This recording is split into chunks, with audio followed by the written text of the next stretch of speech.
مجھے یاد ہے کہ جیسے بچے ہوتے ہیں نا چھوٹے، تو میں نے اپنے بچوں کو پالتے ہوئے میں ایک طریقہ کرتی تھی، وہ گرتے تھے تو میں ادھر دیکھتی تھی، میں نے دیکھا ہی نہیں، خود اٹھو. کیوں؟ خود سیکھیں، اٹھنا سیکھیں، الا یہ کہ کوئی ایسی چوٹ لگی ہے کہ اب وہ واقعی نہیں اٹھ پائیں گے یا پھسل گئے یا کچھ، یعنی جہاں وہ نہیں اپنی ہیلپ کر سکتے، صرف اس وقت اس حد تک سکھایا، اچھا اب ایسے کرو، اس کو پکڑو، وہ کرو، وہ کرو، وہ کرو، باہر نکلو، جیسے اندر گئے ویسے باہر نکلو، یہ چیز اٹھا کے لاؤ واپس رکھو. کیونکہ ہم اتنی پیمپرنگ کرتے ہیں بچوں کی کہ وہ ساری زندگی ان کو کچھ کرنا نہیں آتا پھر، الا یہ کہ بہت ہی شدید قسم کی کوئی صورتحال ہے تو ٹھیک ہے، ورنہ ہر چیز پہ صدقے واری قربان بیکار کرنے والی باتیں. چلیے، سب مسئلوں کا ایک حل، ان صلاتی و نسکی و محیایا و مماتی للہ رب العالمین. رب العالمین، رب کون ہوتا ہے؟ یہ اتنا اچھا ترجمہ نہیں ہے پالنے والا. جب ہم صرف پالنے والا کر دیتے ہیں نا تو پھر ہم چاہتے ہیں ہم بس پلتے ہی رہیں اور کوئی ہمیں بس کھلاتا پلاتا رہے اور ہم موٹے ہوتے رہیں. رب کا لفظ ڈکشنری میں جا کے دیکھیں، را با با، اور لسان العرب اگر مل جائے تو تحقیق کر کے کل لائیں. اس میں صرف خالق مالک اور مدبر ہی نہیں، یہ تو مختصر سا معنی ہے اس کا، اس میں تربیت کا معنی بھی آتا ہے. اور تربیت کس کس طریقے سے ہوتی ہے؟ صرف کھانا کھلا کے، صرف پیمپرنگ کر کے تربیت ہوتی؟ ماں باپ بچوں کی تربیت جیسے کرتے ہیں، ریوارڈ اینڈ پنشمنٹ دونوں، ٹھیک ہے. اور جیسے اس دن میں نے بتایا تھا کہ اللہ سبحانہ وتعالی بندوں کو پہلے تو جینٹل میسجز دیتے ہیں اور پھر اس کے بعد التأدیب التربوی، تربیہ کا لفظ بھی رب ہی سے نکلا ہے. تو رب جو ہے وہ تربیت بھی کرتا ہے اور اس کی تربیت تأدیب کے ساتھ بھی ہوتی ہے. ٹھیک ہے نا، ایکسپلین کر چکی ہوں. تأدیب ادب سکھانا اور اس میں سختی سے کام لینا. پھر اللہ تعالیٰ وارننگز بھیجتا ہے، پھر اللہ تعالیٰ کسی نہ کسی مصیبت میں مبتلا کرتا ہے، کوئی کڑوی دوا بھیجتا ہے، کوئی ناپسندیدہ چیز انسان کو پیش آتی ہے، کہیں ٹھوکر جا لگتی ہے. یہ اللہ تعالیٰ کچھ سکھانا چاہتا ہوتا ہے بندے کو کہ ہوش میں آؤ، سیکھو، باہر نکلو خول سے. دیکھیں نا، ایک جیسے ماں ہے، پیار بھی کرتی، کھلاتی ہے، پلاتی ہے، لیکن جب وہ دیکھتی ہے کہ بچہ نہیں سیدھا ہو رہا تو پھر دو لگاتی، تو اس کو پھر لگانی پڑتی ہے، شوق دینا پڑتا ہے. جیسے عورت بگڑتی ہے تو پہلا درجہ فعظوہن، واز نصیحت، الہدی البیانی، اور نہیں تو مہجروہن، اگنور، نہیں تو وضربوہن. تیسرا مارنا بھی پھر ہے. اور فَإِنْ أَطَعْنَكُمْ فَلَا تَبْغُوا عَلَيْهِنَّ سَبِيلًا، بات مان جائے، سیدھی ہو جائے، اب اور رستے نہیں تلاش کرو ان کو، پھر مزید نہیں تنگ کرو، ختم بات، اب پھر نارمل ہو جاؤ.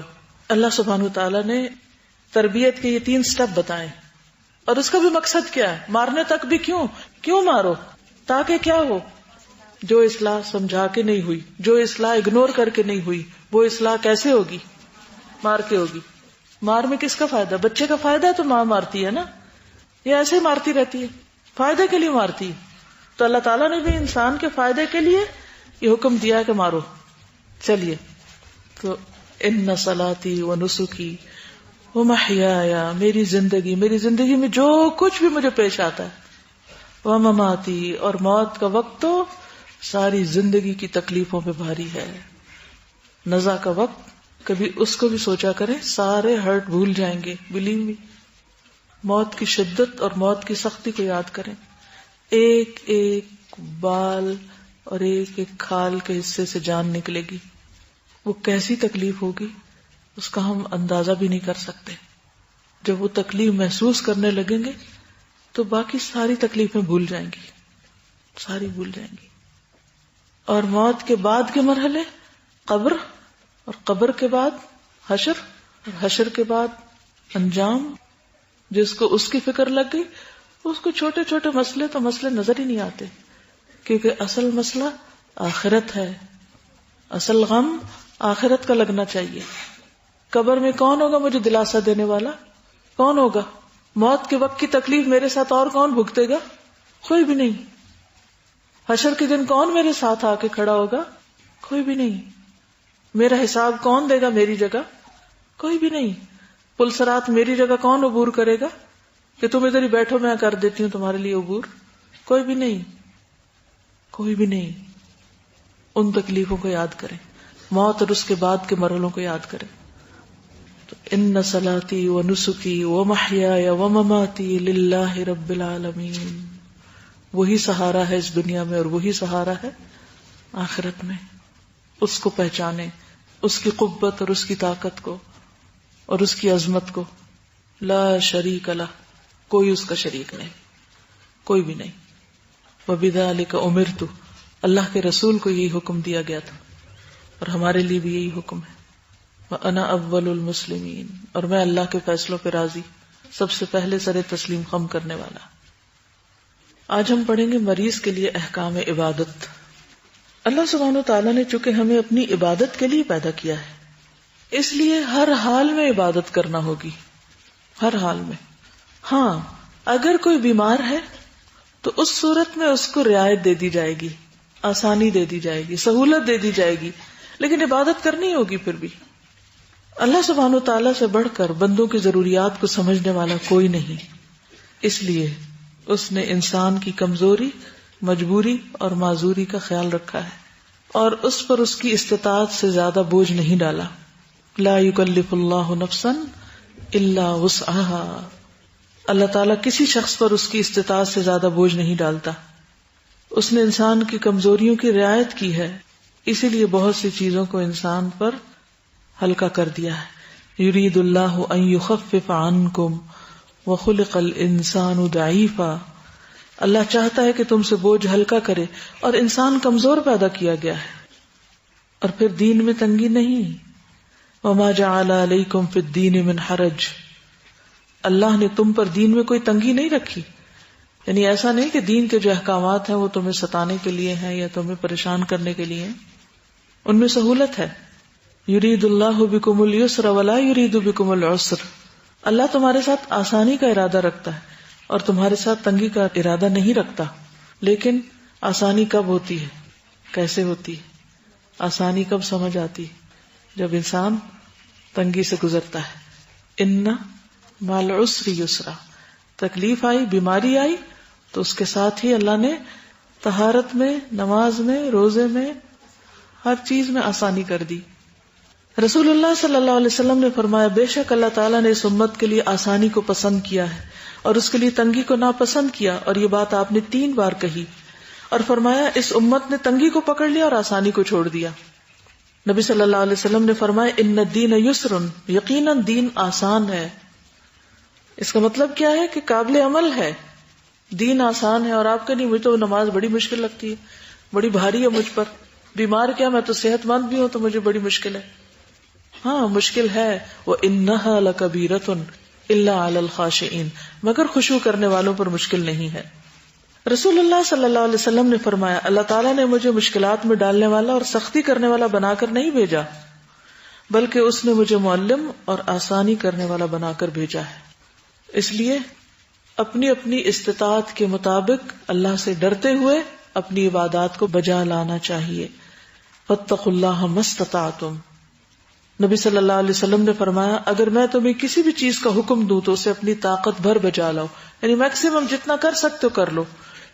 جو انسان نہیں کر سکے گا وہ اللہ کو پتا ہے کہ بس اس سے آگے اس کی ہمت ختم ہے، اب اس سے آگے نہیں اٹھا سکتا ہاتھ اپنا. فروزن شولڈر ہوتا ہے نا، جس کا ہوا نہیں اس کو پتا بھی نہیں کہ وہ کیا ہوتا ہے. سنا ہی ہوگا آپ نے. تو اس میں کیا ہوتا ہے کہ آپ ایک سرٹن لیول سے اوپر ہاتھ نہیں اٹھائیے ہاتھ.